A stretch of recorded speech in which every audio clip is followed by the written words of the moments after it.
Junior NTR అంటే మీరు చెప్పిన దాని ప్రకారం నాకు అర్థమైందంటే సంకేతాలు ఏమర్థం 2028 తర్వాత చూస్తారు. జూనియర్ ఎన్టీఆర్ రంగంలో దిగబోతున్నారు. చూస్తారు తర్వాత, ఇంకా టైం ఉంది. కానీ మీ పేరు చెప్పట్లేదు. మీరు పేరు చెప్పట్లేదు. 2028 తర్వాత చూస్తారుగా, మళ్ళీ నేను చెప్పడం ఎందుకు?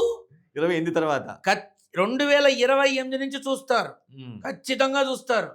అడుగులు ఎలా పడతాయి, మళ్ళీ తాతను చూస్తున్నాం అని యావత్ తెలుగు ప్రజానీకం, ఏది రాష్ట్రాలు కాదు, ఈ విశ్వంలో తెలుగువాడు అనేవాడు ఎక్కడున్నా మళ్ళీ వచ్చాడు రా పెద్ద ఆయన అనుకునేలా ఉంటుంది జీవితం. అనుకుంటారా లేదంటే అనుకునేలా ఉంటుంది జీవితం.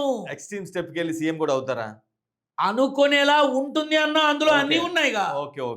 సినిమాలు చేస్తూ రాజకీయం, రాజకీయంలో ఉంటూ సినిమాలు అన్నీ చూస్తారు, తప్పకుండా చూస్తారు. అది జరిగేదే.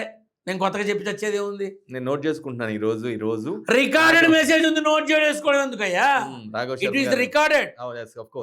5 టర్మ్స్ గా ఎన్నికల ఫలితాలు కానీ, తెలంగాణ రాష్ట్ర ఆవిర్భావ రోజు కానీ ఏదైతే చెప్తూ వచ్చానో ఈ రోజు వరకు చెక్కు చెదరకుండా జరిగింది అంటే నా సీతమ్మ తల్లి ఆశీర్వచనం, నా నాన్న నారసింహుడి అనుగ్రహం. మంత్రాలు లేవు, తంత్రాలు లేవు, యంత్రాలు లేవు, ఏమీ లేవు. జూనియర్ ఎన్టీఆర్ వస్తే అంటే ఆయన నెక్స్ట్ ఒక సర్టెన్ టైం చెప్పారు, ఆ టైం తర్వాత ఆయన ప్రభావం ఉంటుందని చెప్పారు.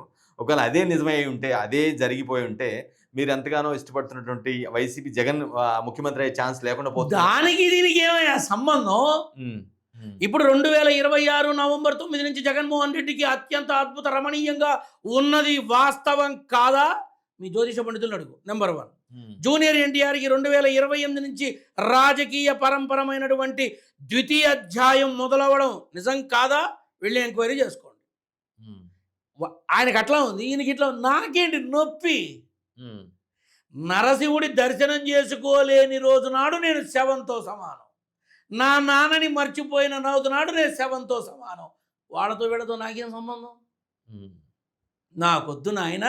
సీతమ్మ కొడుకు, నారసింహుడి బిడ్డ, భగవత్ సేవకుడు. ఈ రకంగా 10 మందికి ఉపయోగపడే ప్రజాసేవకుడు అవ్వాలన్నా, నన్ను పొందాలన్నా ధర్మం తప్పని రాఘవ శర్మని మనం తట్టుకోగలము అనే నమ్మకం ఉన్నవాడు నన్ను పిలవాలి. నన్ను ఎవడో పిలవడు. ఎలా పిలుస్తారా? ఎలా పిలుస్తారు? ఎవరన్నా పిలుస్తారా నన్ను అసలు? ఇంత ఈ రకంగా బ్రతికేవాడిని ఎవరన్నా పిలుస్తారు? పాము తెచ్చి పక్కనే పెట్టుకున్నట్టు ఉంటుంది. విజువల్స్ అన్నీ ఉన్నాయిగా. 2020 జనవరి 23వ తారీఖు చెప్పా, దేశం అష్టదిగ్బంధనం అవుతుంది, మార్చి 3వ వారం తర్వాత జీవితం ముక్కలవుతుంది అని అన్నా. Due to Covid. చూశారు. నువ్వు చెప్పింది నిజంగా అయితే వచ్చిందా అని అడిగాడు ఒకడు. ఫోన్ చేసి అడిగాడు. అది యూట్యూబ్ ఛానల్లో ఇంటర్వ్యూలో ఉందిరా, పోయి చూసుకోరా పిచ్చి వెధవా అన్న. చూశాడు. క్షమించండి గురువు గారు అన్నాడు.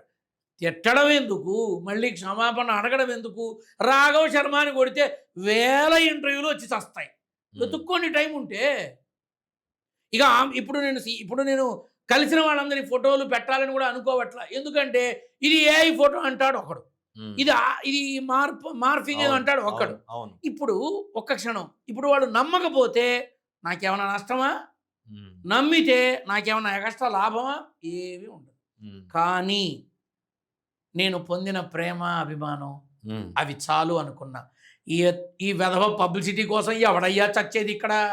నాకు వీసమెత్తు కూడా వాటి మీద వ్యామోహం లేదు, నాకు అస్సలు లేదు.